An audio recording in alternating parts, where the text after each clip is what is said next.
prophet for the Antichrist. So please don't expect to get a straight answer out of him, because it's just not going to happen. See, a multiplicity of different viewpoints, different ways to organize what we call government. So the manifestation of all the disciplines and the ways of living and relating which make up our own present world. And they see a refining of all these ways, and they will have some things in common, but they will be quite different depending on the individual destiny, the type of background, how old they are as nations.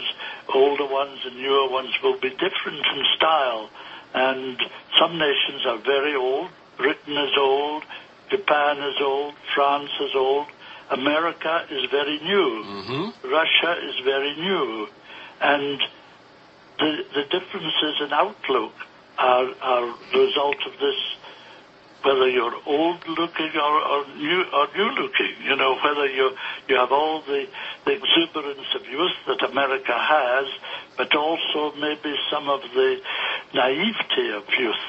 And maybe Britain and France and Japan have a wider outlook, a deeper outlook, but maybe not the outer physical exuberance to make a big noise about it.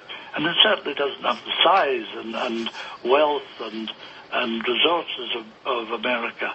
But America is a very important and very influential, has a very big influence in the world. But it is an influence coming out of a very new nation, and that new nation cannot always be right. One of the problems for America up till now is it always believes it's right, and it believes that its way is the only way for the world. This is not hierarchical view. They don't see one world government, call it American style or Russian style or Chinese style or any other style. They see a world full of differences, all categories, all individual types of nations with different talents, all adding to a great tapestry, which together makes humanity. And that humanity they see as a brotherhood, sisterhood, that we are all one. Basically, fundamentally, behind all the differences in religion and in age and in talents and in outward appearances, we are all one, brothers and sisters of one world. This is the essence of the hierarchical view of the world.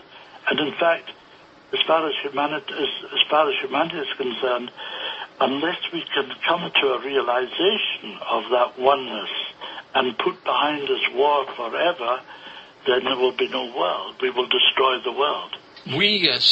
Okay, so again, notice the whole push for unity, one world order, we're all one. No, we're not all one. Jesus said in his word, think not that it can come to bring peace, but a sword. And a man's foes will be those of his own household. And husband will be against wife, and daughter against, these types of things. So the word of God causes division for the most part. It doesn't cause unity. Now, I understand, yes, it's good for brothers to dwell in unity together.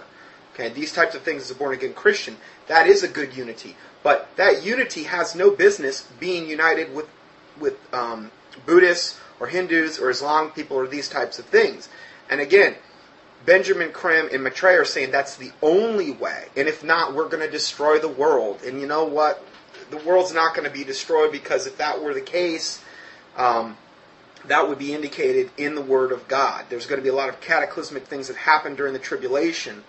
But again, all of these things are fear-mongering about we're going to do this and we're going to do that if we don't change or whatever. My hope is in the Word of God, not in some environmentalist or some religious figure coming on the horizon to supposedly save the world. To be in the midst of an economic collapse, even though we're holding on by a thread right now, what would the Maitreya or the other masters of wisdom recommend? They recommend very simply a complete change in our way of relating economically. How so? They see, as I've just said, that the world is one. Yes. And that basically all the people of the world, of whatever color or class and background and teaching and so on, they all have the same basic needs. We all need food, enough food to live. No creature can live without food. So food is the first thing. We all need shelter. We all need work. We all need health care. And we all need education. These are the basic requirements and should be natural to all people, given as of right. And therein, as you know, the United Nations Bill of Rights, that fundamental to the Bill of Rights is the right of food, of livelihood, of shelter, of health care, and of education. And it's very ironic because the people that are behind the United Nations and these types of evil people and entities are the very ones that have caused so much of the misery in the world regarding starvation, food, regarding like forced vaccinations, which have decimated large populations, or vaccination programs, I should say, through like the UN and the World Health Organization, the ones they have planned for the future regarding the swine flu. So many of these people that are behind the UN are these globalists that have these big, gigantic chemical conglomerations, or the pharmaceutical companies, these types of people which promote and put out sorcery, which is where we get the root word for pharmakia from, which is pharmacy, or pharmaceuticals. And I've done whole studies on these subjects, but they're the very ones that are guilty for the very things, for the much of the very ills that the planet has, okay? Regarding, let's say, the pollution issue, okay? You can blame the chemical conglomerates and the, big oil. We have technologies out there where we could totally not even have to have combustible gas engines on the road, okay? And all of this technology is being suppressed as well as they can suppress it. And as a result, we're forced to rely on fossil fuels, and we're forced to rely on pharmaceuticals for our health care.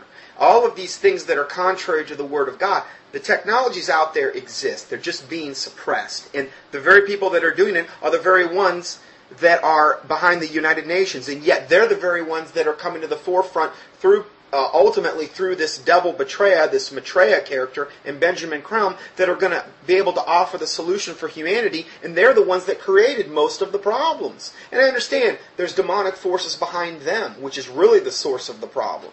Okay, but it's just ironic how they work things. Sounds like our new agenda here in this country. Yes.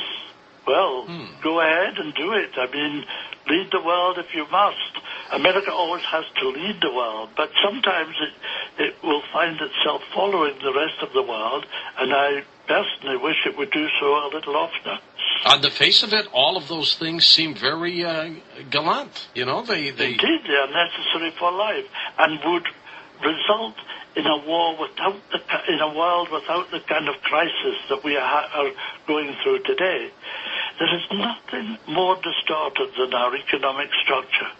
And Maitreya comes as a teacher to show us how to live together in peace. How will the Maitreya show up, Benjamin? Well, he will come first of all on television in this country, and then in Japan, and then throughout the world. And he will not be called Maitreya. He will not declare himself as Maitreya so that people can relate to him for his ideas, that they believe in the things he is talking about. What will he be referred to as? Well, Mr. So-and-so. Just what? Jimmy Bob. That's what he's going to come as, Jimmy Bob. No, again, look at how he's coming. He's coming through deception. He's not going to come, supposedly, portraying himself to be who he really is.